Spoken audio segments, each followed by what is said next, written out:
সাল্লাল্লাহু আলাইহি ওয়াসাল্লাম মেরাজের রাত্রিতে জান্নাত জাহান্নাম ঘুরলেন, সাথে ছিলেন জিবরিল আমিন। জিজ্ঞেস করলেন, ও জিবরিল আমিন ভাই, ওই জাহান্নামের মধ্যে অধিকাংশ নারী কেন জাহান্নামী? আকসারুন নাস ফিল মারআ, অধিকাংশ নারীরাই হচ্ছে জাহান্নামে। কেন? তারা কেন জাহান্নামে? তখন হযরত জিবরিল আমিন বললেন, ও নবী, তারা স্বামীর অবাধ্য ছিল। তখন তারা এত অবাধ্য ছিল, বুঝতে পারে নাই যে এই ভুলগুলো করেছে। বুঝতে না পারার কারণে রব্বে কারীম আজ তাদের জাহান্নামে দিয়ে দিয়েছে। ভুল করেছেন আপনারা, হয়তো বুঝতে পারেন নাই, অ্যাভেলেবেল করছেন। আমি যখন তিনটার কথা বলবো, বলবেন হায় হুজুর, আমি তো ভুলগুলো কি করে ফেলছি, কি করব? স্বামীর কাছে গিয়ে একান্তে ক্ষমা চাবেন, আমি জাহান্নামে যেতে চাই না, আমি জাহান্নামে যেতে চাই না, প্লিজ আমাকে ক্ষমা করে দাও, এভাবে বলবেন ইনশাআল্লাহ তাআলা। এক নম্বর হচ্ছে চাকরি করা যাবে না স্বামীর অনুমতি ছাড়া। এই তো এখন রাগ করেছে আমাদের দেশের অনেকে, এখন রাগ করবে, হুজুর ফাইজলামি পাইছেন, চাকরি করব না কেন? আরে চাকরি আপনি করবেন, কে বলেছে করবেন না? আমাদের দেশে মহিলা কি ডাক্তারের কি প্রয়োজন আছে না নাই? আছে। নার্সের কি প্রয়োজন আছে না নাই? আছে।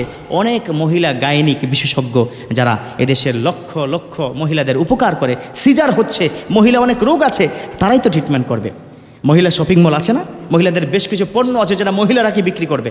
তবে সেক্ষেত্রে শর্ত হলো পর্দার সহিত। মনে রাখতে হবে, চারটি বিষয় যদি মানে নারীরা জান্নাতে যাবে। এটা আমার কথা নয়, এটা আমার রাসূল বলেছেন। আরবা আমাল আল্লাহু দাখালা ফিল জান্নাহ, আল্লাহ তাদেরকে জান্নাত দান করবেন চারটি কাজ করলে। এর মধ্যে একটা মোস্ট ইম্পর্টেন্ট হচ্ছে পর্দা করা। আপনি চাকরি করেন, কোনো অসুবিধা নাই, স্বামীর অনুমতি নিয়ে পর্দার সহিত আপনারা চাকরি করবেন, পারবেন তো?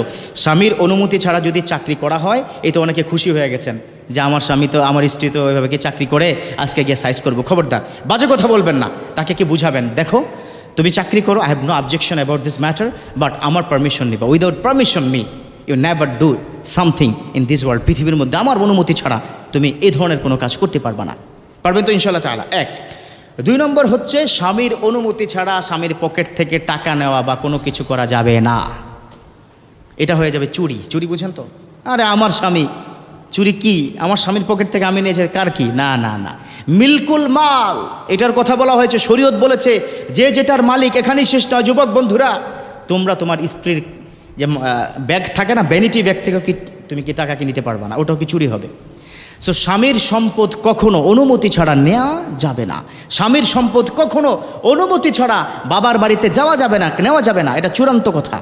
আপনারা যদি ভুলটা করে থাকেন, আজই স্বামীর কাছে গিয়ে বলুন যে তোমার ওই যে কি টাকা পাও নাই, যে কি 10,000 টাকা, ওটা আমি নিয়েছি, ক্ষমা করে দিবে, যদি আপনি সুন্দর করে কি বলেন। সো স্বামীর অনুমতি ছাড়া কোনো সম্পদ, কোনো কিছু নিজে ব্যবহারও কি করা যাবে না, ইভেন এটা কি বাবার বাড়িতে দেওয়া যাবে না। এমনকি স্বামীর অনুমতি ছাড়া কোনো ভিক্ষুককে আপনি কি দান করতে পারবেন না। কিন্তু স্বামীর অনুমতি নিয়ে রাখবেন যে শোনো, প্রায় ভিক্ষুক আসে, তোমার কি ড্রয়ার থেকে আমি কিন্তু 10 টাকা 20 টাকা করে আমি কি দিব। স্বামী যদি বলে আচ্ছা দেন, তাইলে কি আপনি কি দিতে পারবেন। 3 নম্বর হচ্ছে স্বামীর অনুমতি ছাড়া নফল ইবাদত করা যাবে না। নফল ইবাদত, যেমন আপনি কি দাঁড়িয়ে গেলেন কে নামাজে, অথবা আপনি কি রোজা রাখলেন, অথচ স্বামীকে আপনি